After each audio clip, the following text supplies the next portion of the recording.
Man, do you hear that? Look at here. They're coming. They're coming. We gonna have a party. I'm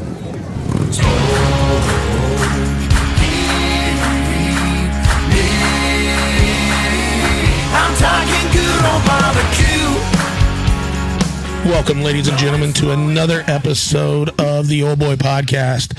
I'm excited today to have Josh Smith from Montana Knife Company joining me. Josh has been a buddy of mine, I guess.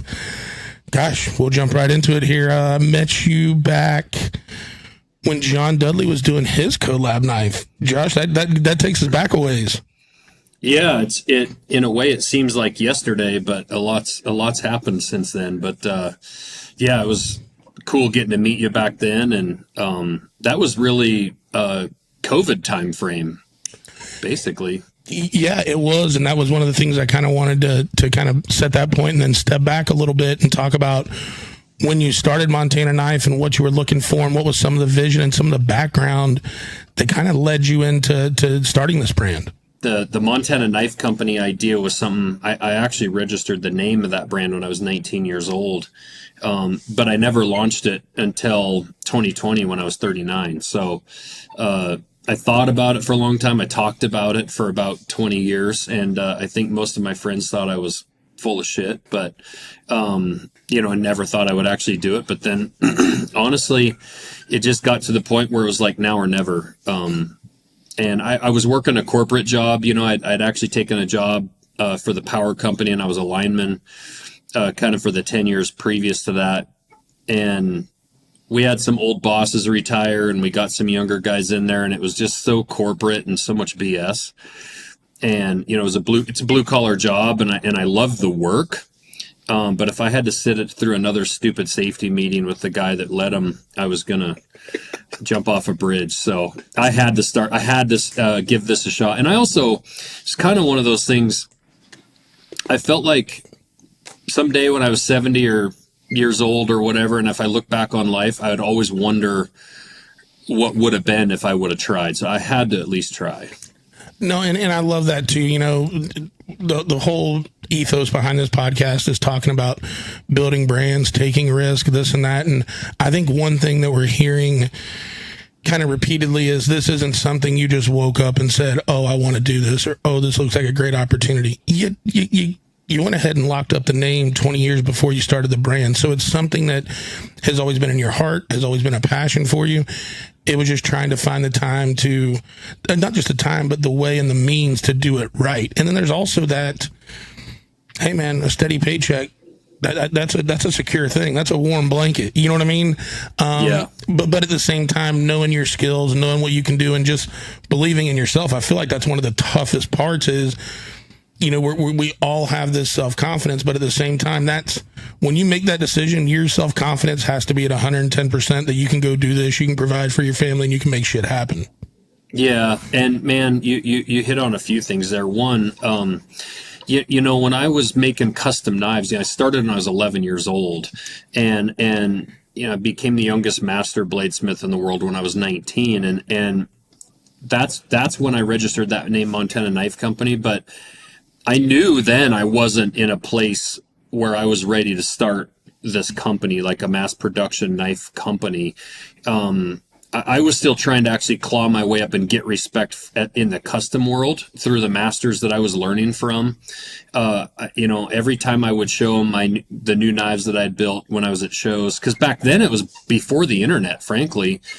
So you had to go to shows, and I would show my knives to these masters, and rarely got compliments. It was always, this could be better, that could be better. And so I was striving for that.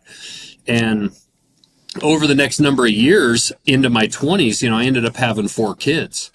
And, I was making custom knives, one knife at a time, kind of a starving artist situation. One day you're rich because you sell a bunch of knives, and then for the next 2 months, you're working for the next show and you're starving. And, through my 20s, I knew a few things. One, I didn't have the experience or the money, frankly. There was no way I could afford to take the risk to do this.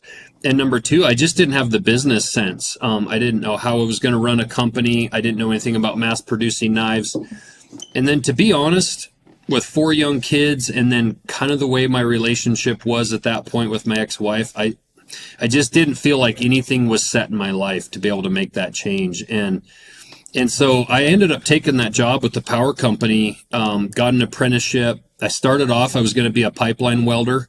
And then I quickly saw the writing on the wall in the room when I was in there was all the gray haired guys were linemen. So I knew there'd be more opportunity. And so I got an apprenticeship as a lineman, became a lineman. And, really when everything changed for me was when I met my new wife.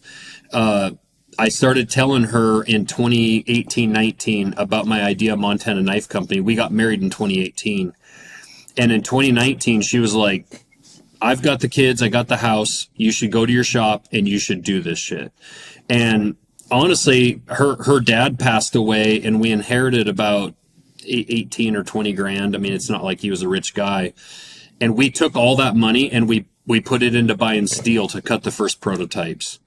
And man, the having somebody behind you, like my wife at the time, who was like, believed in me and was pushing me to do it. And, you know, I went to my shop every morning before work. I was in my shop every night after work.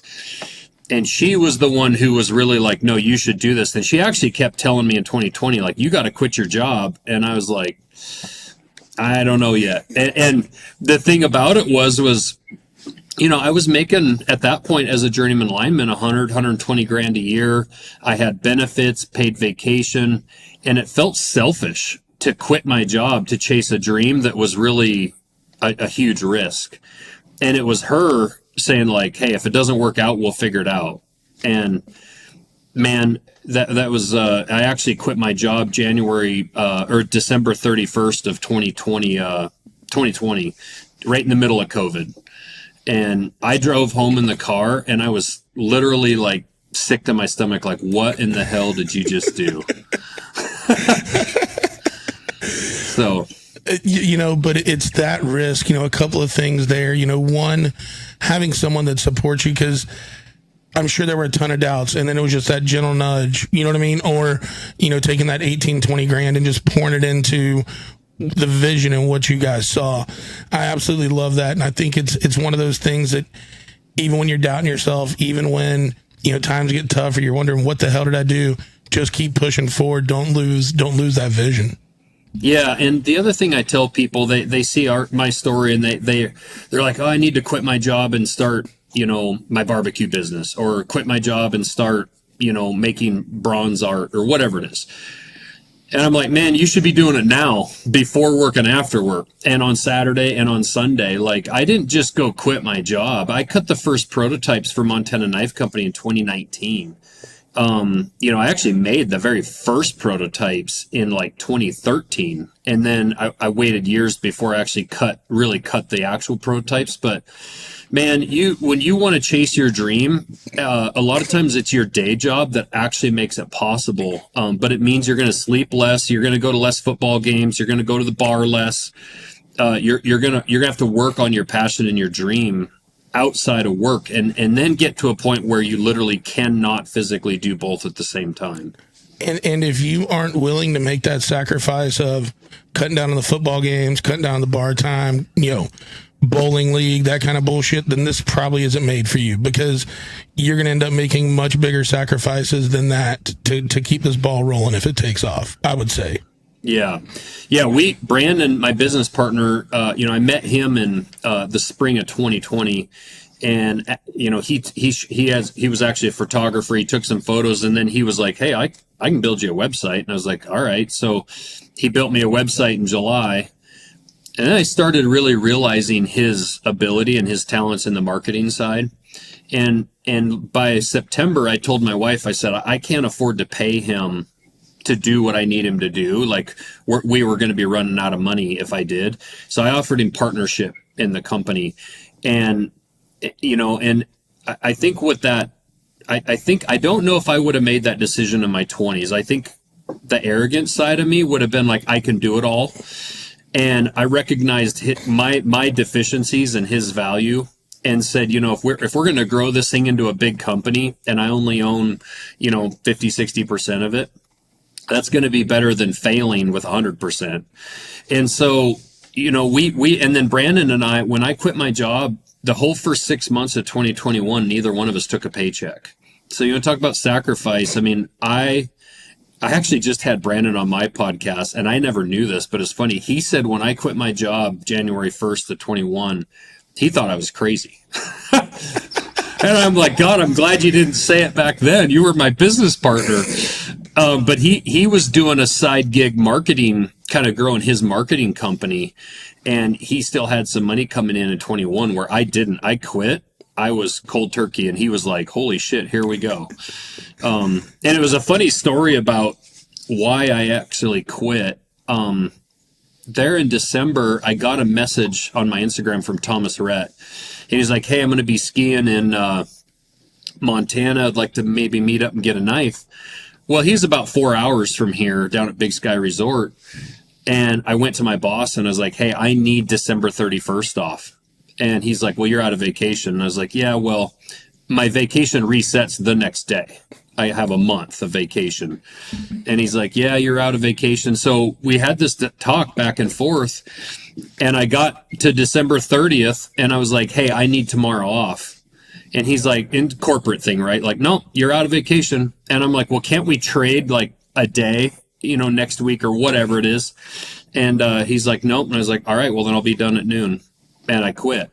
And Yes. Thomas Retton had no idea that I literally quit my job to go meet up with him, because it was one of those deals at that point. I wasn't sure what that would lead to. And as it turns out, not much of anything really in that particular, we had a nice conversation. But the point is like, at a certain point, I was kind of back against the wall and had to make the decision. Well, and also knowing in the back of your mind, if you do this right, only more of these opportunities are going to come up that's going to limit you to. You know what I mean? Yeah, for sure. Yeah, exactly. And I was having those opportunities that I was passing up, and then, they kept coming up. Even like I think we met at that Traeger event that you guys did, that big Traeger event down in Salt Lake, and things like that I wouldn't have been able to go to with my day job. Yep. I think that was in 2021, spring Yep. of 2021. Yeah, it sure was. And that's when I was in the middle of not taking paychecks. But events like that, I just wouldn't have been able to do. And so I started jumping then at every opportunity that I could. Absolutely. And you have to, you've jumped off, you've made that jump. So now you got to be 110% into this. And, the whole reason you left was to have more opportunity, and you got to make the most of it when you get it. Yeah. Yeah. And I think one of the best things that I have done is really admitting, frankly, I'm pretty deficient in about every fucking area. So I realize that there are people out there. Not sure if you can cuss on this podcast. Yes, sorry. we can. But also I think being 42 years old at this point, and 40 back then, you realize like, okay, I'm not God's gift to this planet, but there are people that have expertise in certain areas that we can lean on. Absolutely. And my big thing was I even leaned on job shops around the country. Like, these knives are made in America. I never considered for a second making our knives or any of the parts in China. But for me, it was, if I'm employing Americans, I don't care if they're here in Montana or if they're in New York or Ohio. I basically couldn't do everything on my own. And so now I've spent the last 2 years starting to pull those processes in-house, and we keep hiring and bringing capabilities in-house. But in the beginning, you have to understand when you start a brand that you might not be able to do it all day one.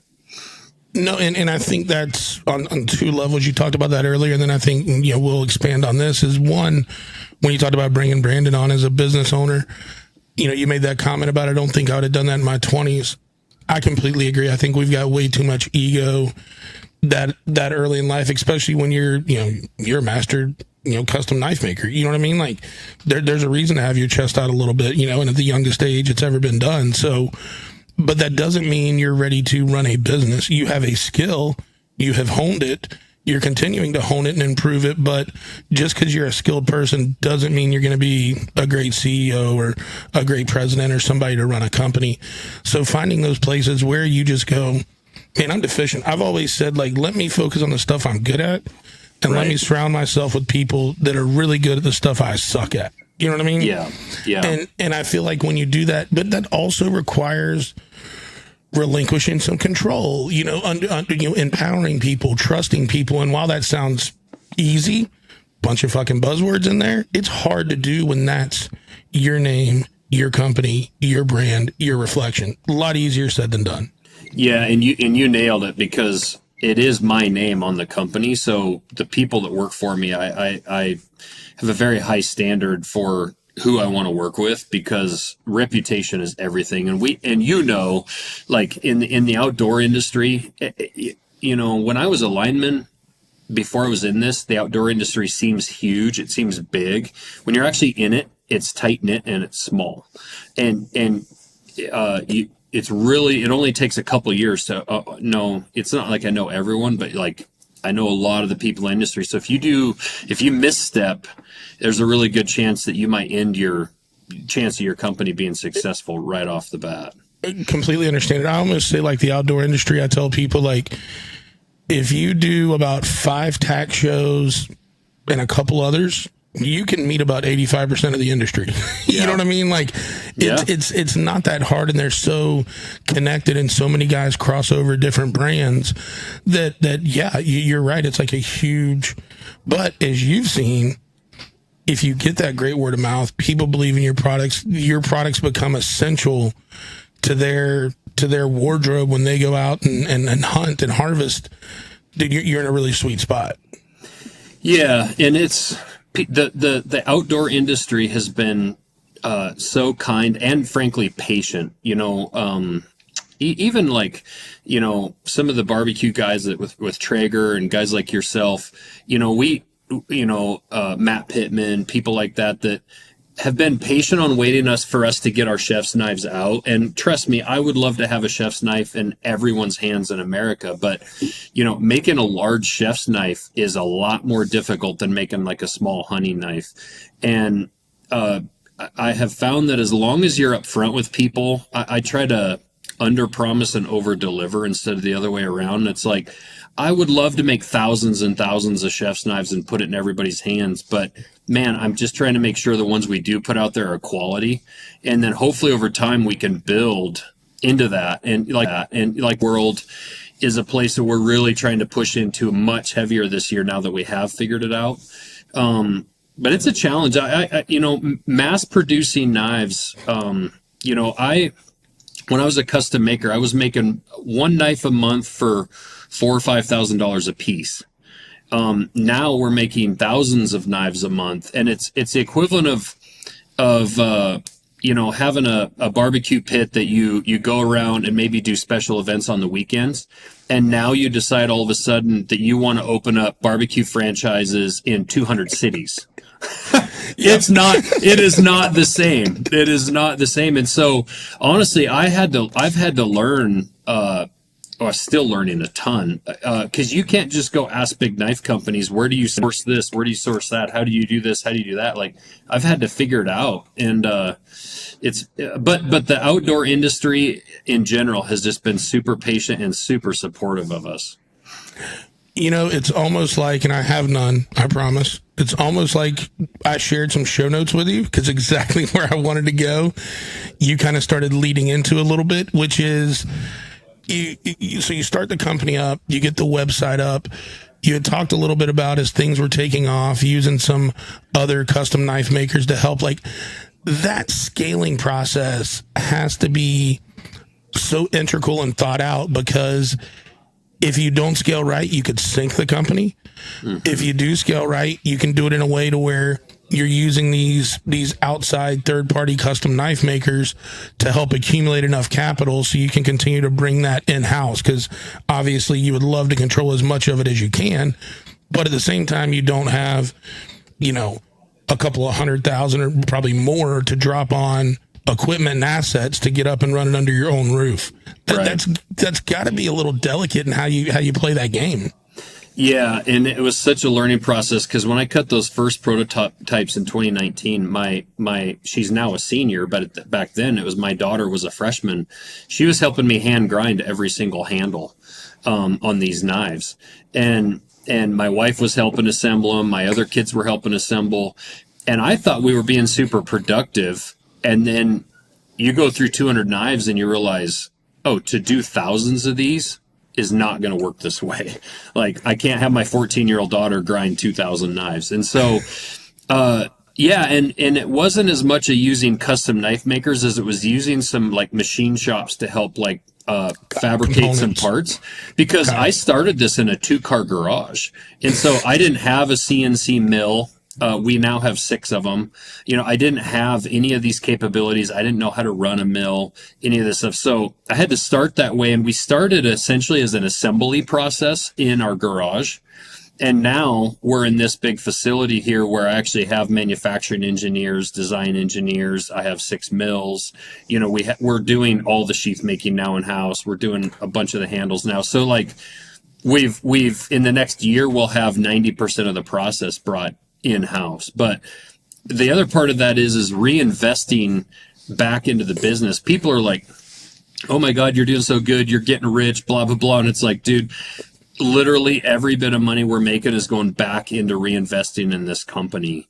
And we're still so far away. Like, this building I built is actually in my horse pasture where I'm sitting today. But the point is for people that see what we're doing, like, the American dream is possible. Like, you know, it starts in your garage. It starts with long hours. It might start in your basement. You know, we fulfilled all hats and shirts up until last January 1st out of our basement. You know, it's just the sacrifices you have to make because, frankly, it is just too expensive these days. Like, if I wanted to start Montana Knife Company in 2020 and go buy a commercial building in Missoula to start it, I would have had to have been independently wealthy to do that. Yes.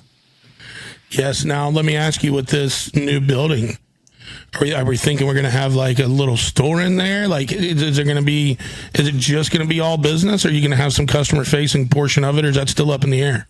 Yeah, that's one of our biggest struggles is I don't really direct the public to here because it is my home. It's interstate frontage. It's going to be really cool. We're going to put a retail store in. We want to put a commercial kitchen in. So, you'll be one of the first calls when this thing's done in a couple of years. Cause I would love to have somebody like you come up and teach like a barbecue class and be able to actually have the public be able to be interactive with us. Love it. Bring some of our partners in. You know, I envision having a bunch of Traegers lined up outside and to be able to get interactive with our customer and make this more of a community feel than it is right now.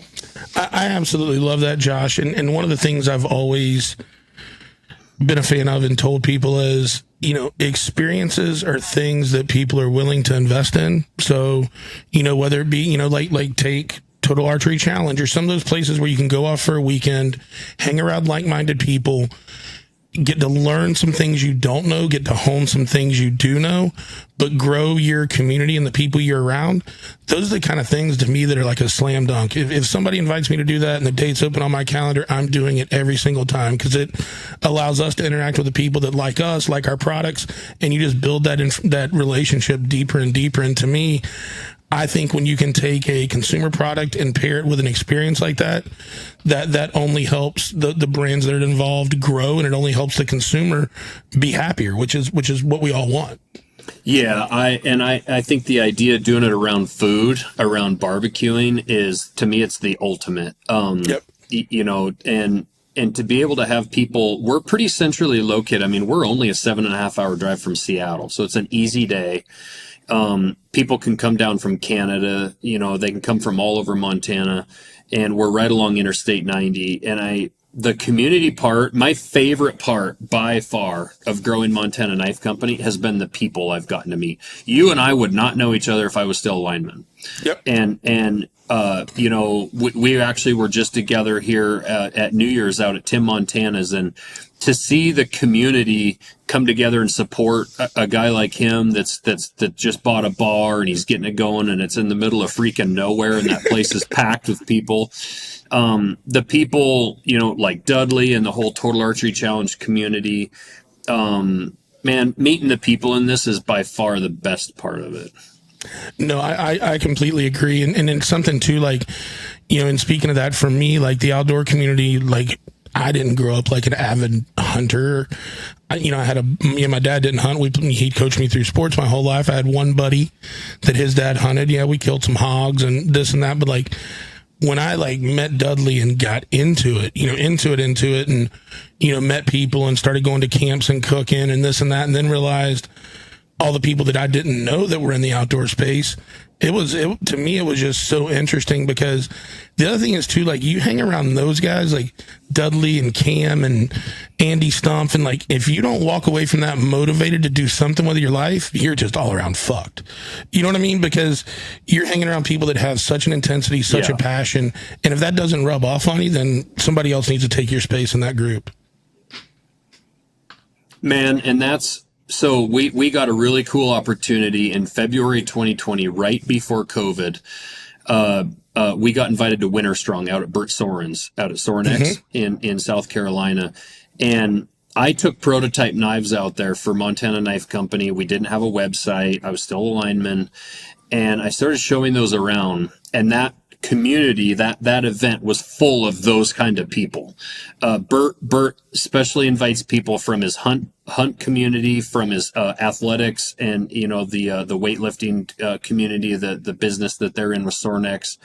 And he combines those, and there's professional athletes, there's hunters, there's barbecue chefs, there's businessmen, and he just surrounds himself with incredibly motivated people. And when you're there for 3 days and you're immersed in an event like that, you come home just full of drive and of like, we can do better, we can do more.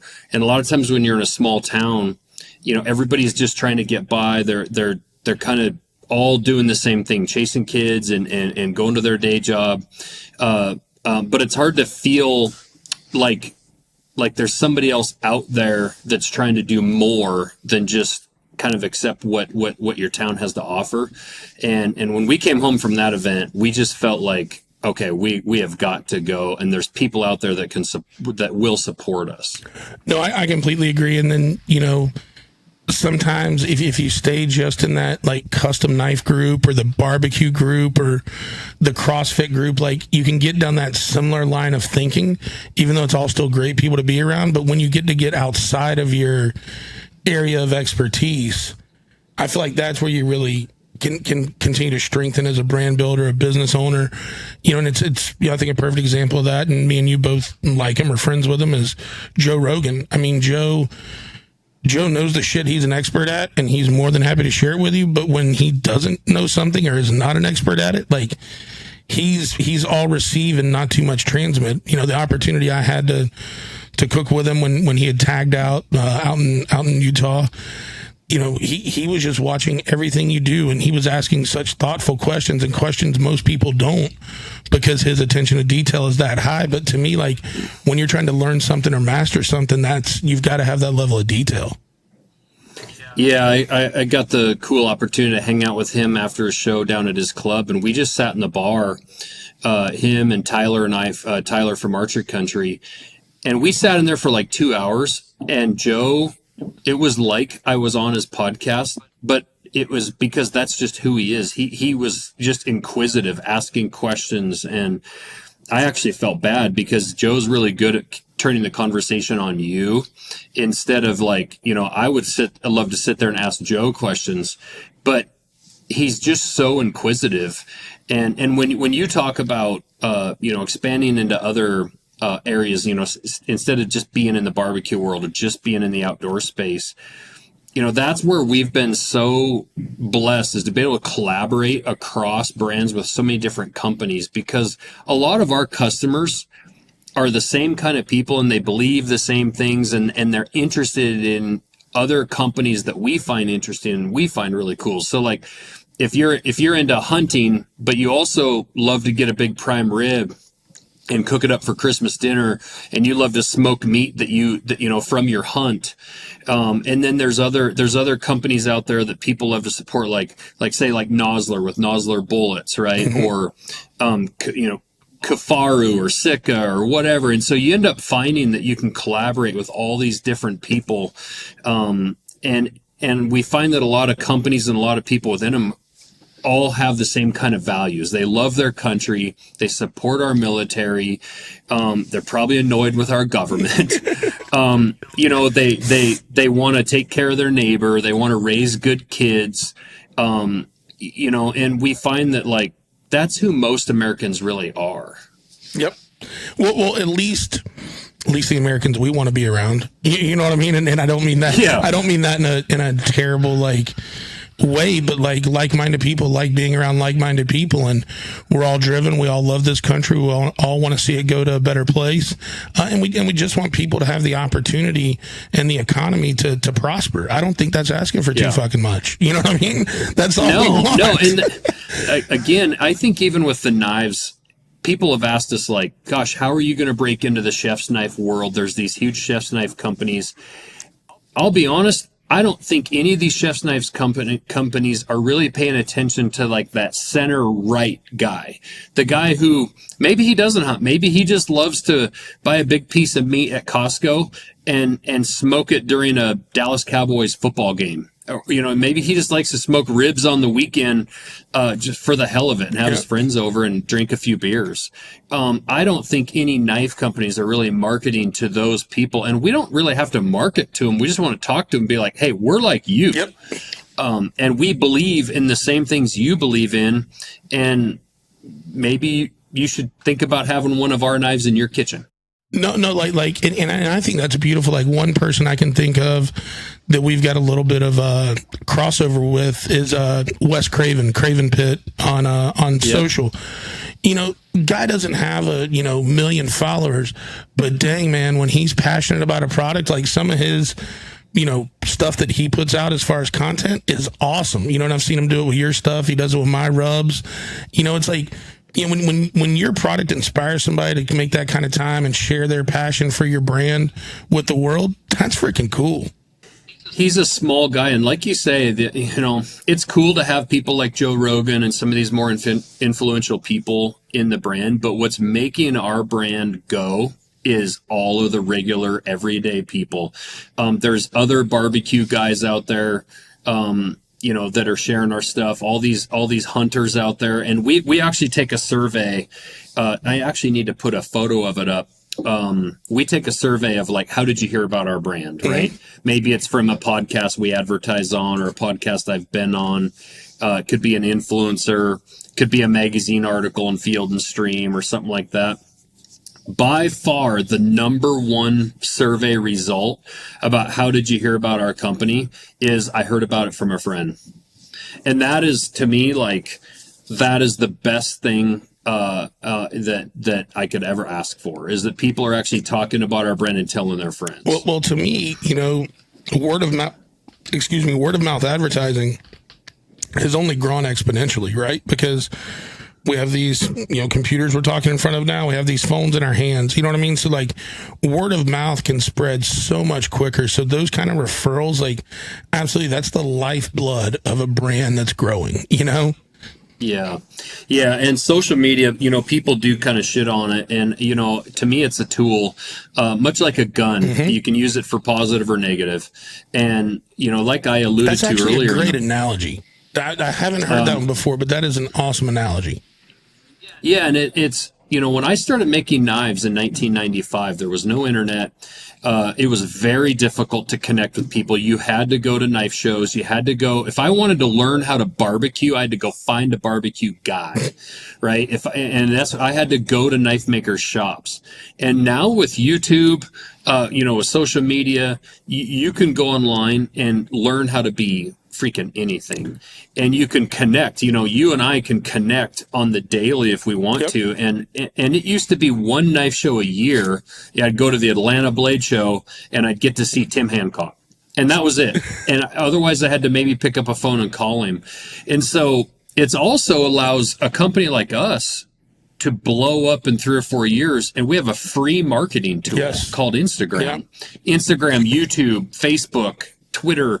They're all free tools that you can reach out to thousands and millions of people to tell about your brand. And it allows people to word of mouth by clicking a share. And that's the thing. People, when they see a whiskey bent post or something that you're doing or something we're doing, people have no idea how much it means to just share that on their stories, because that's how we grow our brand. No, it absolutely does, and it's so key and it's so pivotal.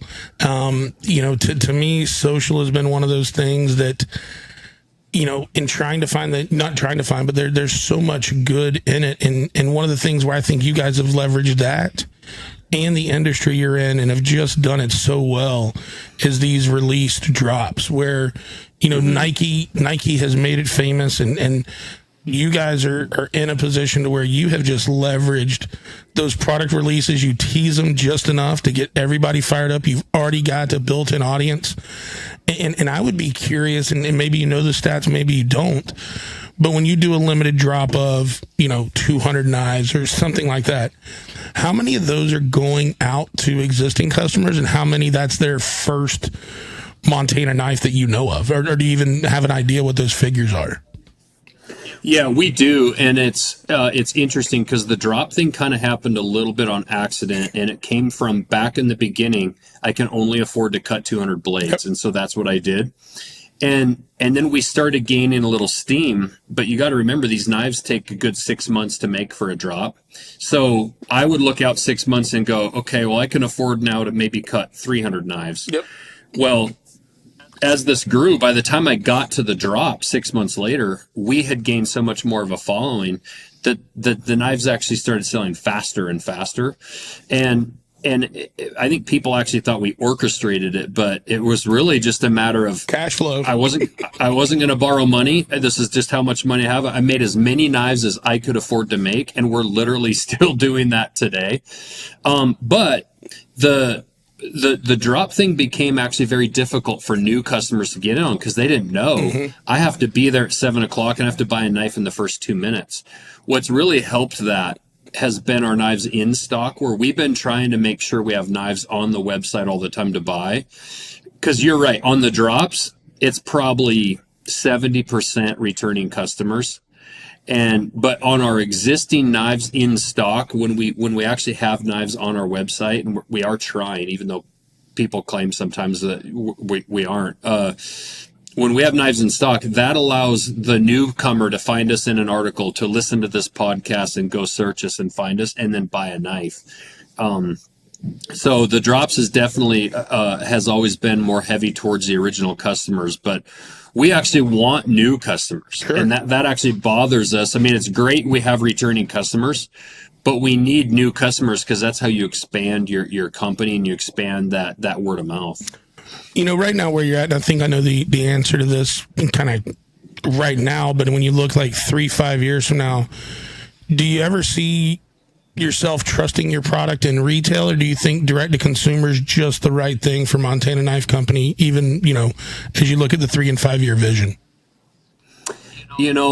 Probably in the 3 year, it won't be. In the 5 year, it definitely could be. We do have retailers asking us, often if they can get our knives, but we really can't even serve our own website fully yet. Mm-hmm. And, quite honestly, from a dollar and cent standpoint, like, we're keeping the margin, sure, right, that you would give up in stores. However, when people walk by an end cap in a store, that's advertising, sure, in a store that we don't have, right? They go to Cabela's or they go to Shields or, Sportsman's Warehouse. So, I will never say no, but for now, it's how big can we grow this and how much can we get done on our own website first. Sure. But I would imagine someday you'll see us in stores. Well, and I think too, like, there's a way to start that without having to jump in. Like, to me, like, even, Archery Country, Matt's store, my store, like smaller specialty, even starting out there just to see what the movement is without a huge,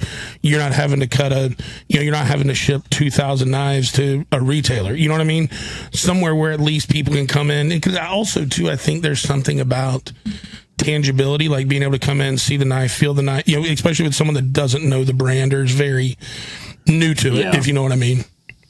Yeah, we actually do already have some knives in small stores. So we have them in Tyler's Archery Country, the Sitka headquarters in Bozeman. It's a great tourism spot. Sure. People come through. Sweet spot too. Great if you guys haven't seen it. If you get a chance to go out to Sitka's place in Bozeman, it's pretty sick. Barlow and those guys did a good job out there.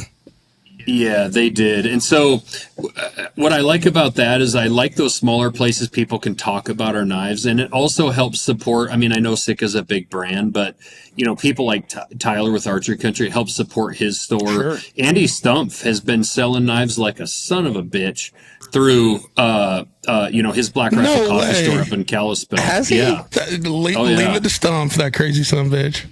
Yeah. I hesitate to say anything nice about him in public,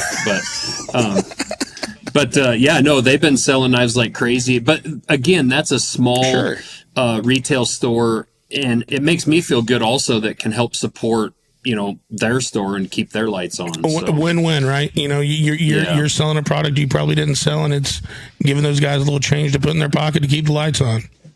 Exactly. Yeah. I love it. Yeah. Yeah, man, it's just such a cool industry, and again, it's the people. It's just so cool meeting all the people, and we really. I look forward. I love to barbecue, and I don't do it as much as I would like to. I mean, I shouldn't say that. We barbecue steaks probably 4 days a week, but it's I'm not super into like long slow cooks and have gotten into the science of barbecue. It's more like how fast can we make dinner for the kids. But I really look forward to getting into the culinary space more, and into I would like to actually go to some of these barbecue competitions and just observe it all. Sure. And also, I freaking love to eat. So it works together. It's a beautiful marriage. I love meat. Yeah, I love eating meat. So I love it. One of the things we were talking about social and what a blessing it can be. And I don't want to beat up on this, and I don't want to talk about it too long, but I'd feel like we're kind of missing it if we don't. Instagram hasn't always been your friend. There was some times where some things got censored or pulled down, or where does that come from? Do you have any background? What was it like dealing with them in that situation? Anything you can share? Because I know like it has to be so frustrating because you got this big bowl of, this big rolling ball behind you of all this momentum, and then, it's like the emergency brakes kick on. Yeah, honestly, it happens. We deal with it a lot. And we actually, only in the last couple months have we even broke through and been able to advertise on Instagram and Facebook, but we're doing it with like hats and shirts and cutting boards and, arrow fletchings. It's not actually knives. We technically make a weapon. And this is what's wild is our little Blackfoot or our little speed goat knife is considered a weapon on social media, but an 8-inch chef's knife is considered a culinary tool. And if I'm gonna kill somebody, I'm gonna grab my chef's knife. But it's been a struggle. And then also the posting of dead animal pictures. We try to do it tastefully. I don't want to turn anyone off to the hunting industry, but this has kind of been my problem with a lot of knife companies is they say they make hunting knives, but they'll never actually post a photo of somebody with a dead elk. And my question is what's the difference between that and you posting a beautiful picture of some smoked ribs? I mean, that's a dead animal laying on a plate. But boy, when you show it in the form of where that animal once was, with some hair on it, it becomes a huge problem on social media. And so, we challenge it. We're never able actually to get a human on the phone and talk about it. You can find titty pictures online, but you can't post a knife.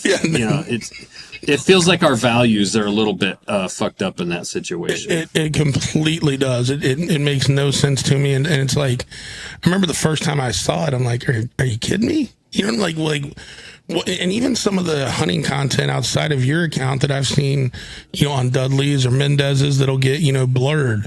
And it's like, Man, these guys harvest, that's part of what they do. Like, I know they're not posting anything with a big, entry wound on the side or anything like that. You know what I mean? These are some of the most ethical and, responsible hunters that we know, so and it's almost like, no, they're just wanting to censor what we see or what they share. Cause to me, that's just good American values, man. Going out and harvesting an animal and sharing it with your family and friends. And, that's just part of the good old boy way of living.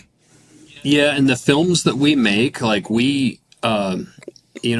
there's a few things about it. One, like we just came out with a film that we shot about Isaac Ailman and his daughter that, they lost this year when she was 18, or about a year ago. She was 18 years old, but she had, she was handicapped, never could speak or walk or any of that stuff. And they were amazing parents for 18 years to that little girl.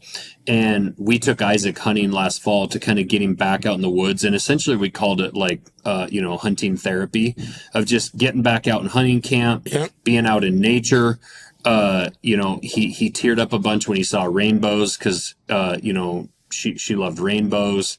It was a really neat film that we did. And when you watch that film, it's not about going out and murdering animals and being these heathens. It's quite the opposite. And then you look at the dollars that we and other companies in the outdoor industry donate to conservation efforts and public land access.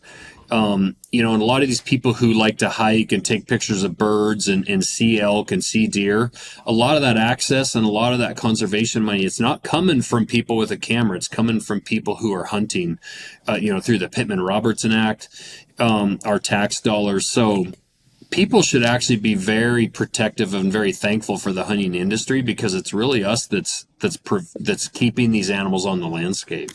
No, I completely agree. And that's, I think, one of the things that always gets glossed over, not paid attention to, is, hunters reinvest back into their hobby, and they do it well. Mm-hmm. Probably better, outdoors folks probably do it better than many out there. You know what I mean? As far as knowing that they have to keep this up, to keep having this ability to go have this, retreat, this time of year where they can go out in the woods and enjoy themselves.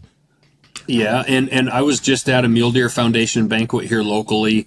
The week before was a Wild Sheep Foundation banquet, and you're 100% right. Not only are our tax dollars going to all that, but then hunters themselves are going to those organizations, those benefits, and they're buying auction items at way too high of a price, purposely spending extra money at these things, buying raffle tickets and doing all this stuff to literally support conservation efforts. And what's unfortunate is you go to those and you don't see animal rights groups there. That we're literally trying to raise money to put more animals on the landscape. That should be a bipartisan effort. Yes. But it's definitely not. No, it sure isn't. It sure isn't.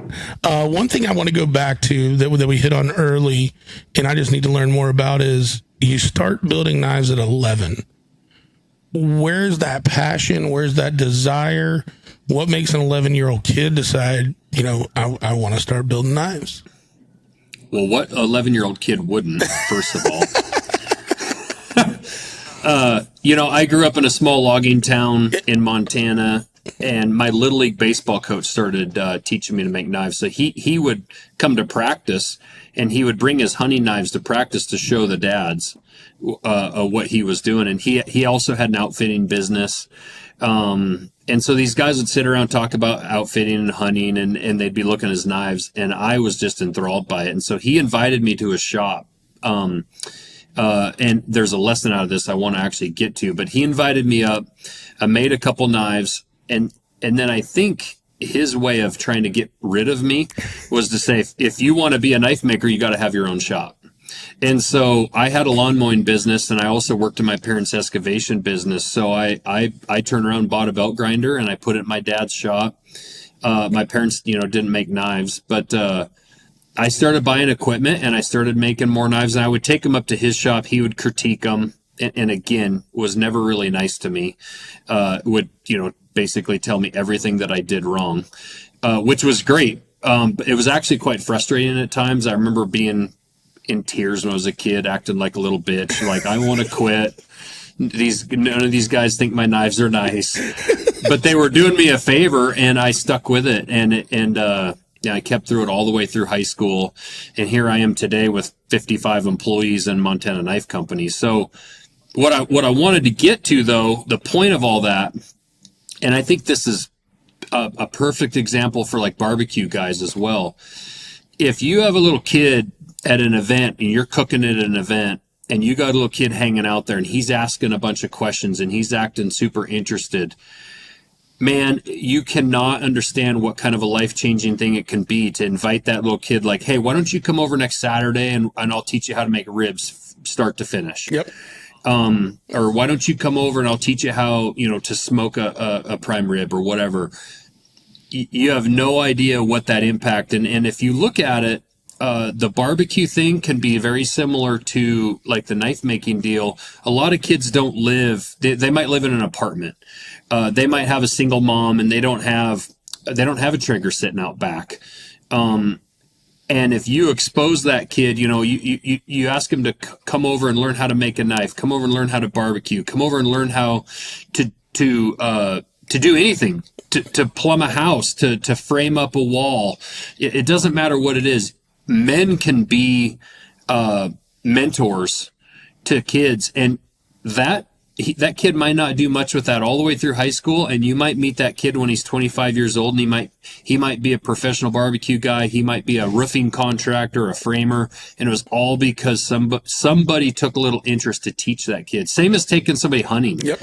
If your son has a friend and he's asking you 100 questions about deer hunting, maybe invite that kid to come hunt with you this fall, because that could be the one little spark that triggers that kid that, like, someday when I graduate high school, I'm gonna hunt. I completely agree. I try to do one class a month here at our new store, since we got this dedicated classroom and content area. And Nicole and I have always felt from the beginning, when we started doing classes 10 plus years ago, if we have customers with kids that or even just kids in the community that are passionate about cooking, and there's always a free seat in the class for them. Come in, sit down. I'll try to clean the language up a little bit for that 2 hours. But just, let them, experience it, not just learning, but seeing how much people enjoy being together that enjoy cooking. You know what I mean? Like, and some of these kids, I can think of one, him and his dad came to every class for 3-4 years. You know what I mean? Like, and you see the kid now, and every time I run into him, he wants to tell me about what he cooked, and now he's going to culinary school, and you know what I mean? Like, super, super cool, and just fun to be a part of. And you know what, man, that investment didn't cost me a damn thing. I was already doing the class. I just said, grab a seat. You know what I mean? And just, you invest in a little bit of time before and after class. And when you see him, like, to me, as business leaders, as community leaders, like, that's just the things. I don't want to say they should be assumed, but that's just the shit you got to do. Like, that's the right thing to do, and it's fulfilling. You know what I mean? Yeah. And you're teaching them a life skill. Like, I tell so many people when I teach classes and whatnot, like, I'm not trying to turn people into knife makers. In fact, I would tell you probably not to do this as a living. Like, it's very hard. You're probably going to do a lot better in life if you go get a regular job. And if it's really your passion down the road, you'll figure out a way to make it a living. And it's probably the same way with going out and starting your own barbecue business. Like, it's probably going to be extremely hard. It's probably going to be really tough to raise a family off of it initially. But at the very least, you're learning a skill that you can use even as a hobby. If you want to go out, I tell people, you want to go out and forge and blacksmith, you can do it in your garage on a weekend and make hooks for your wife's kitchen, or, do something with friends, or you can make something for a local benefit auction and donate it. Like, it doesn't have to be a living. Yep. It can just be a hobby. And if that's all you give somebody through your teachings, that's a pretty cool gift. Absolutely. Speaking of forging and blacksmithing, what do you think about the TV show Forged and Fired? It's interesting. I was actually on it twice. It was a cool experience. I think the most positive thing about it is it's mainstreamed what I do for a living.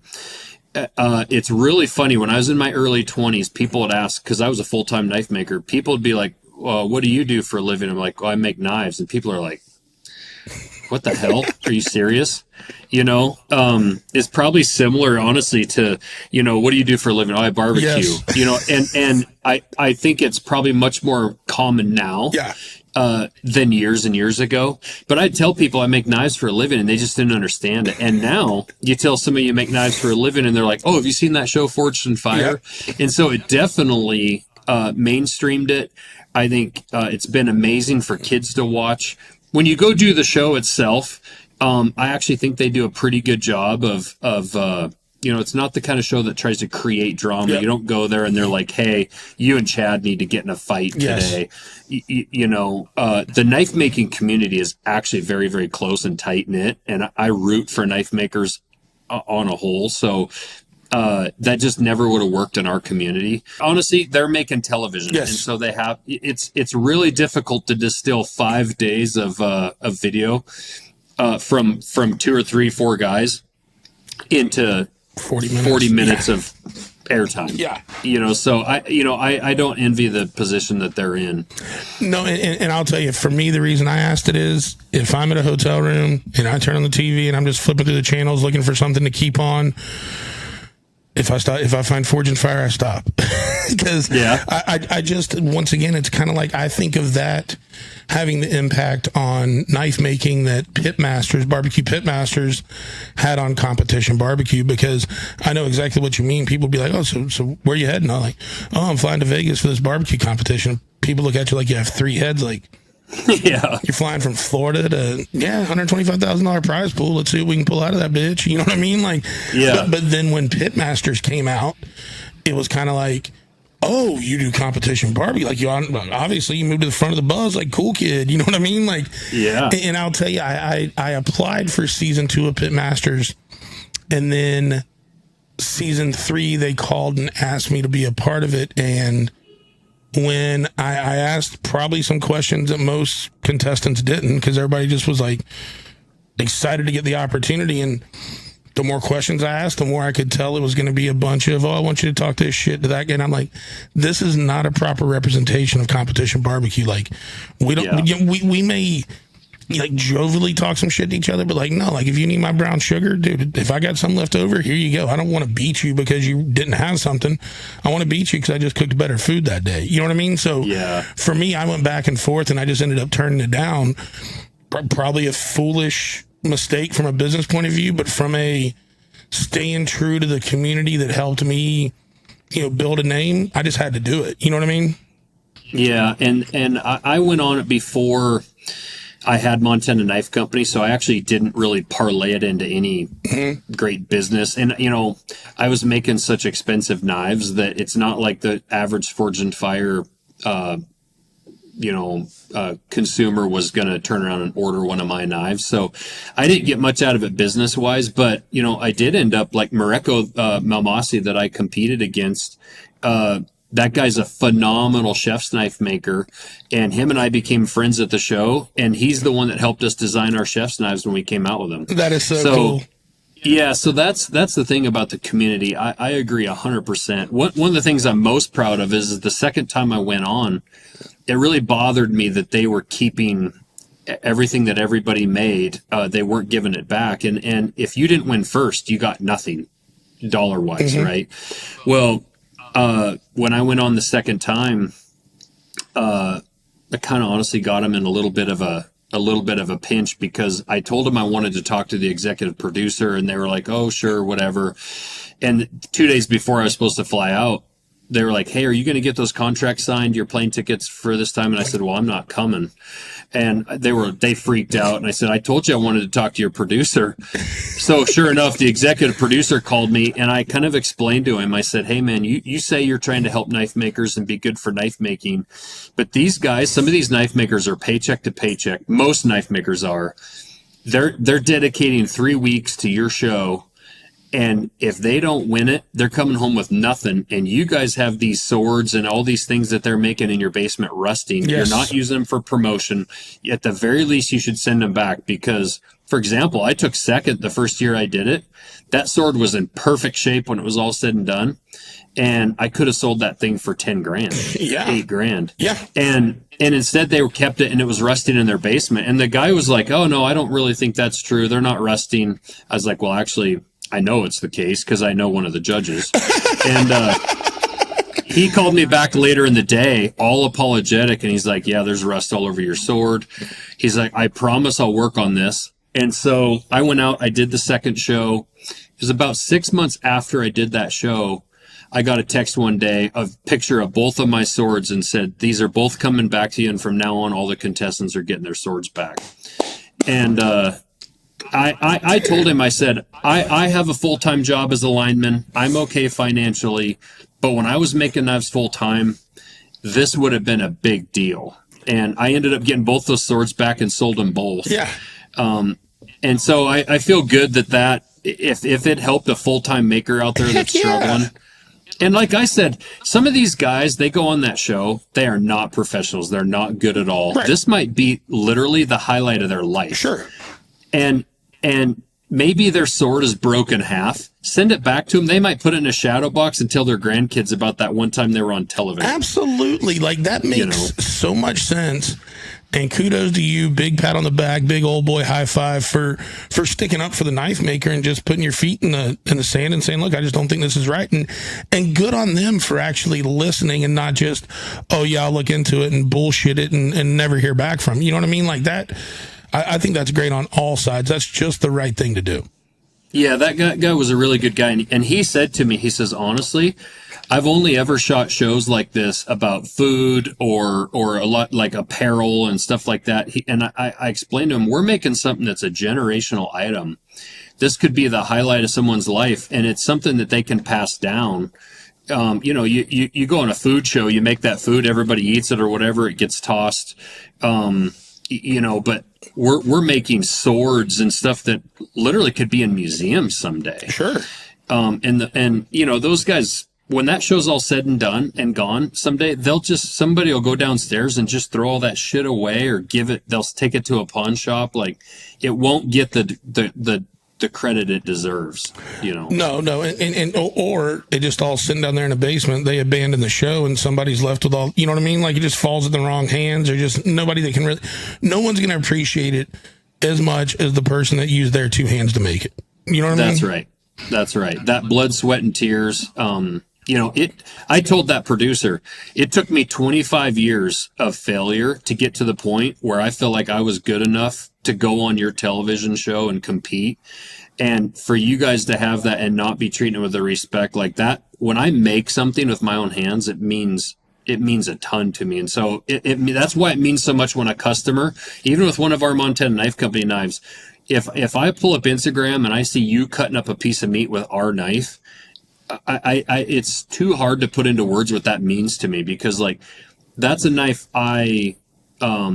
even with our company, like how much struggle we went through to build this company, and to turn around and see someone using it, their family, their wife, their kids, that's the chef's knife sitting on their cutting block at Christmas dinner, and they decided to cut their ham with it. Like, dude, it just means an incredible amount to see us included that way. Even on like a hunt, somebody will send us a picture of and say, they took the time. Think about this, Chad. They took the time when they shoot an elk, and it's maybe their son shoots an elk. It's the happiest day of their hunting life. They've been dreaming of this hunt for 20 years. They shoot an elk, and they said, oh, hold on a second. I'm going to take a photo of this knife and send it to Josh. Yeah. I mean, dude, they're including us in their experience. Shit, that means more than anything. It honestly, without I'll just sound hokey. You feel like part of the family. You feel like you feel like you were there at that table. You know what I mean? Like it's such an honor, and I feel like a lot of times, probably what keeps us going when we get up in the morning. You get hammered with some bullshit business stuff that you're trying to work through, but then you pull up the gram and you see your product a couple of times. You're like, all right, quit feeling sorry for yourself. Get this shit up. We got work to do. You know what I mean? Well, you have to know that more than anybody, because when you pull that up and you see that family chose to use, your sauce or your rub or whatever on Christmas Day, like the meal for the year. And they chose, of all the spice companies out there, of all the barbecue sauce companies out there, they chose to use your product for their family event. Like, it doesn't get better than that. And if you wonder what product Josh is talking about, that'd be Whiskey Bin Barbecue Products. We got a line of 10 rubs made right here in Lakeland, Florida. That'll be a time for over a bourbon. Let me tell you about when you move from having a co-packer situation to having to pack your own shit because somebody dropped the ball and it wasn't you. But yeah. We have, I will tell you though, it was an uncomfortable 6 months. We did everything we had to do to keep things running, but now it is just so awesome to be able to walk in here. Got my podcast studio here. Right behind me, we've got the manufacturing. We've got the content studio to the left, and then the store over there. So when people get our Whiskey Mint rubs now, I mean, they can't be much fresher. They go straight from here to the distribution center, then either out to your retailer or out via, the website. So I love that part about it, and about being all self-contained and just controlling your own destiny. And I'm sure you're feeling more and more of that as you increase CNC machines, bring more, component manufacturing in-house. I mean, it's a great feeling. It's so cool. It's, and I don't know, how many people, or if you've got people hired there, I'm sure you've got people that employed there, to also know that you're employing people in your own community that are a part of this dream. We tell our employees, you might be working on 1,000 blades right now for this next drop, but each one of those knives is gonna end up in an experience that I just explained. Yep. Every single one of those is special, and I tell people, you're making a product that's not going to get thrown away, and there's very few people in this world that can say that. Yeah. You are making a product that someone is going to actually consume. Yep. and have this experience with their friends and their family. We're making a product that someone is going to give to their son or their daughter or their husband, their wife, as a gift. Or I get these people that buy our knives and give it to them for graduation from the Naval Academy. Yep. Or they become a Navy SEAL, high school graduation, wedding gifts, groomsmen gifts. They're choosing our product to do that. It's just the greatest thing in the world, man. No, I absolutely love it. And that's actually, anybody's thinking about having me be in their wedding, I think that has to be a groomsman gift for me to agree. or since I'm an officiant, if you ask me to officiate your wedding, that would be a great officiant gift too. I think so. I love it. I do too, That's man. awesome. So in wrapping up here, because hopefully this won't be the only one of these we do, because I know we both have a ton of new stuff coming down the pipe. Talk to me a little bit about going from this, 2020, you kind of start things up towards the end. And now, I mean, we're seeing you ringside at UFC and some of the cool shit you've got to do, man. Like, it has to be fun as hell. Man, it doesn't make any sense. And I think you and I probably feel the exact same way. Because how did I get in this room? Yeah, 100%. 100%. Like, security sucks around here. What's gonna happen when somebody finds out I'm in here?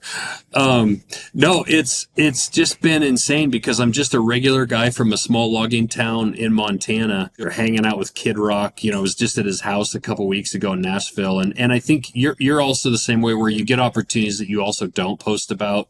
I didn't post pictures of being at his house and try to be respectful, because honestly, I want to hang out with cool people. I don't care if they're famous or not famous. And also, I've been around some famous people, as I'm sure you have, that I could give a shit less if I ever go to their house again or around them. But when you go hang out, with Kid Rock, and you realize just how good of a dude he is, or Rogan, it's just the coolest thing in the world. And when I find myself in these situations, it's hard for me to understand it. But then when you realize, like, guys like Dana White or Rogan or whoever, they also just want to hang around normal people. Yes. And people that don't treat them like celebrity. Just just hang out with Joe, not Joe Rogan. You know what I mean? Hang out with Bobby, Right. not Kid Rock. You know, like Exactly. just treat them like you do any of the rest of your bros. And I feel like me and you both do that extremely well.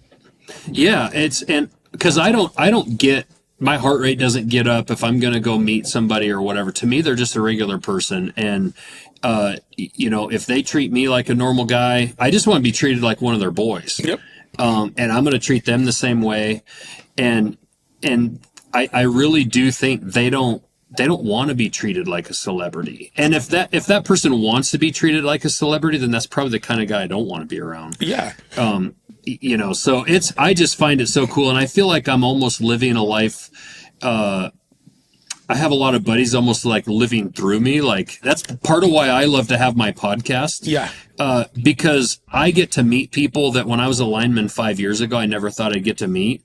Well, now I get to interview them and talk to them and have them in here. And that way my buddies can sit and listen to me have a chat with them. Well, and the other thing I love about that too is, and then like I had a podcast way back in the day before they were cool called Whiskey Bent in the Pit, and it was just around competition barbecue.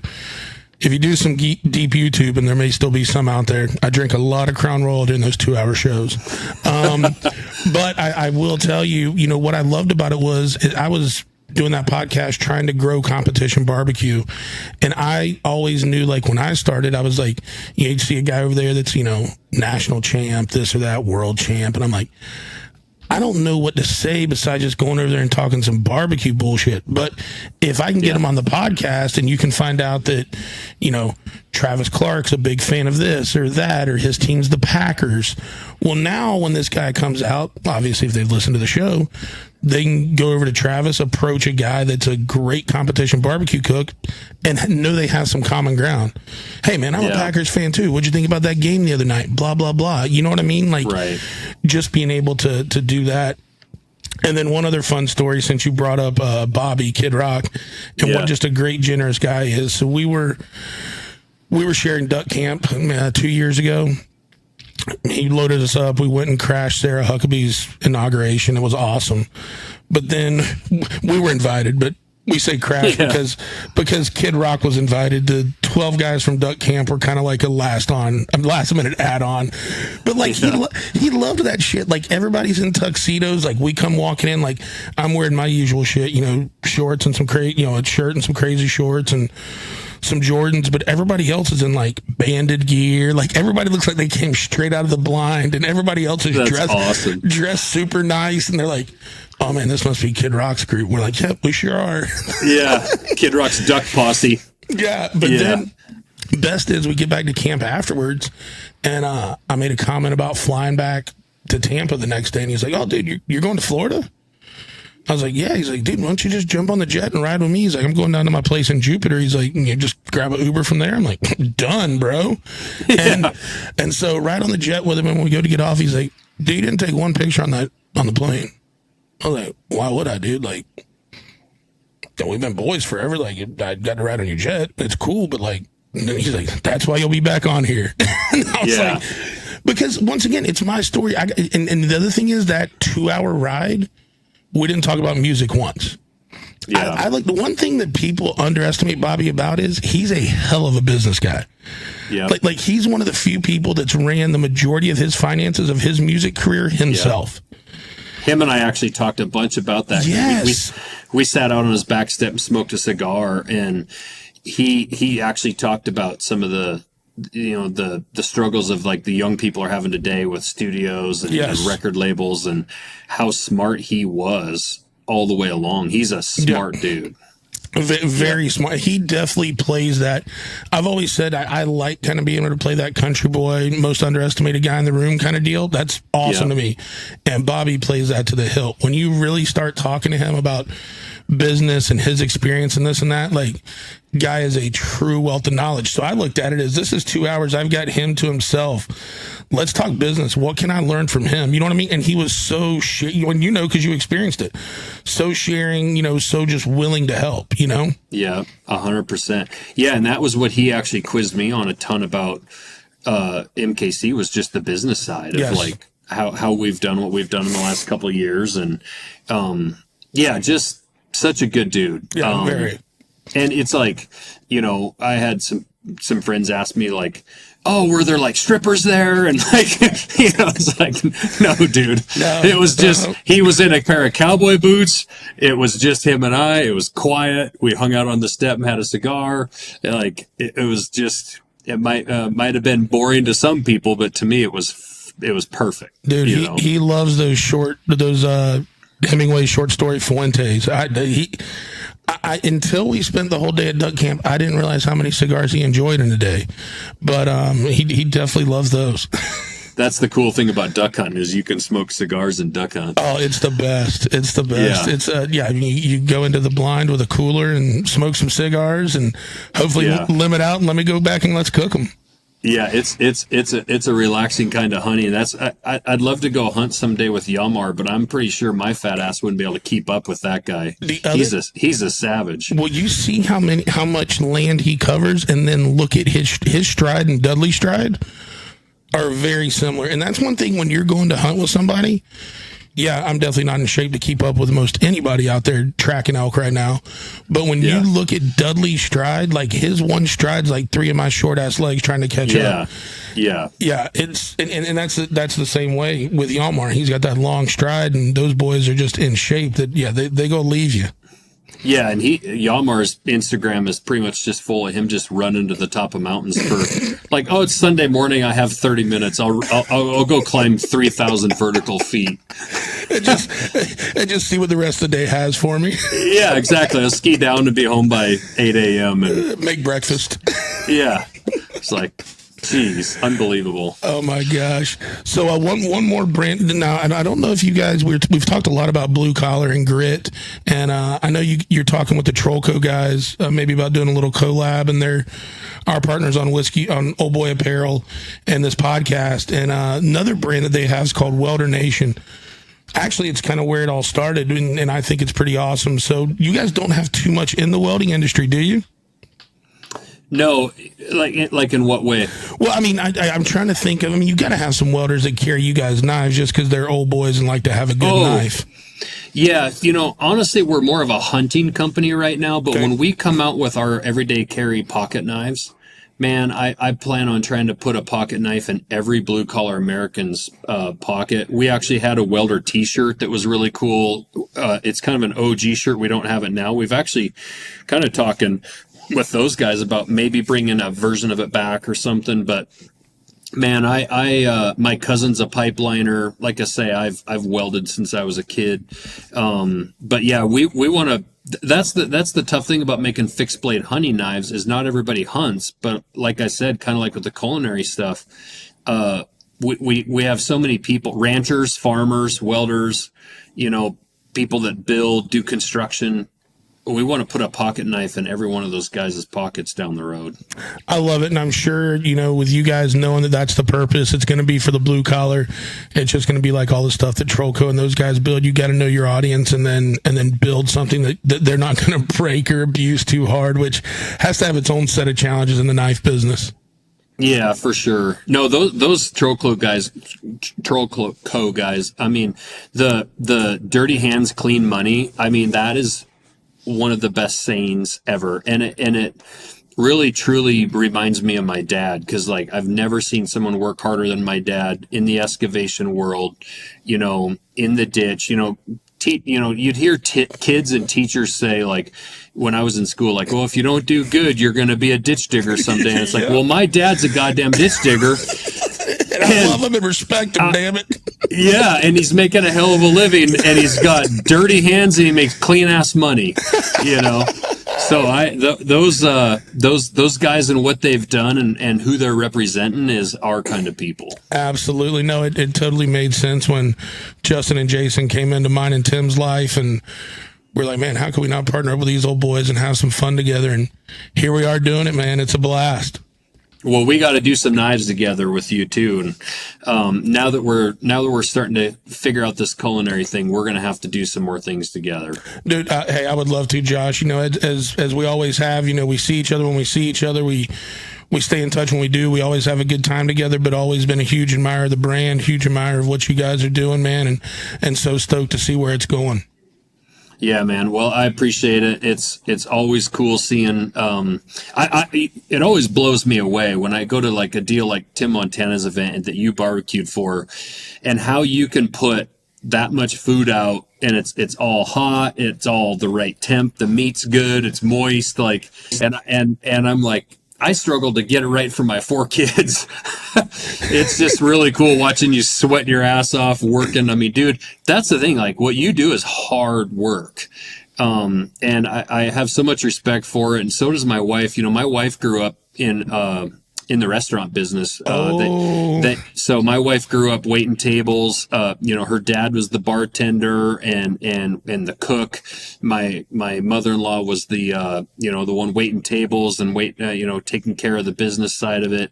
They actually had a kind of a rodeo arena behind their bar and their restaurant. And so they would host team paintings, and people would come camp all weekend and compete. And they would cook breakfast for these people, lunch and dinner, and then they'd be in the bar drinking, and then back out chasing cows the next day on horses. And so that whole food industry, people in the food industry in general, man, they work their ass off.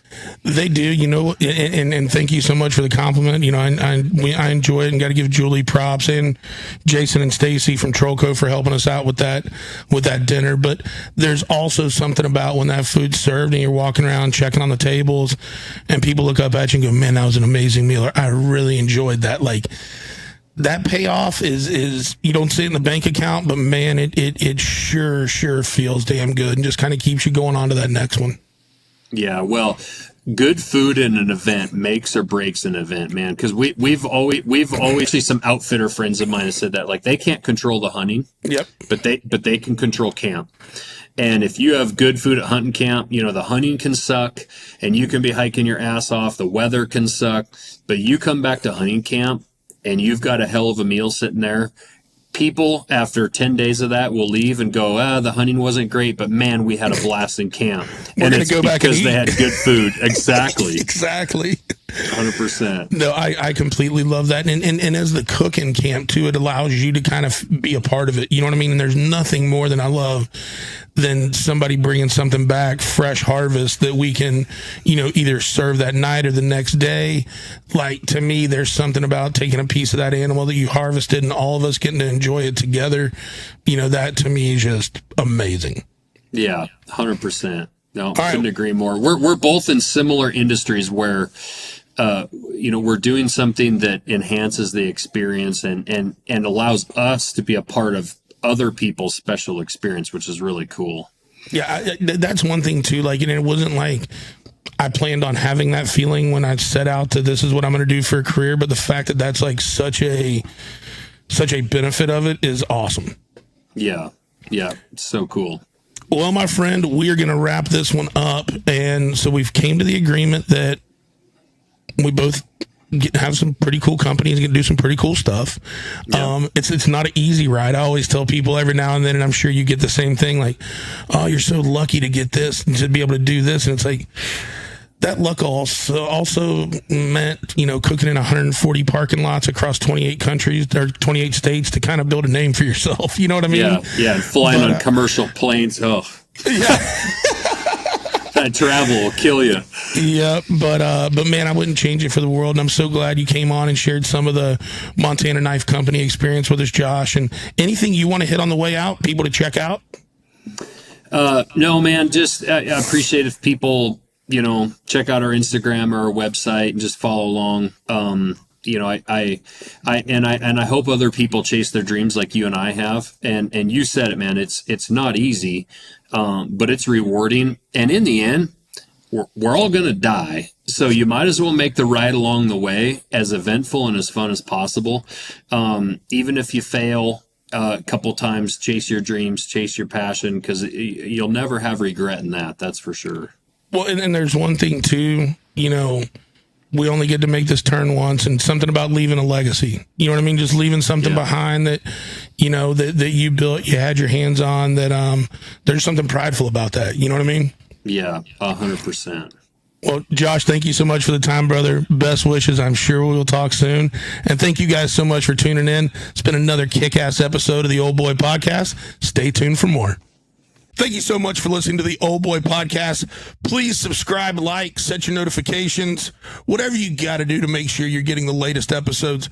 Also, feel free to go back, whether it be YouTube, Spotify, Apple. Get some of the past episodes, check those out, and always feel free to check out our socials, Old Boy Podcast. Thank you so much.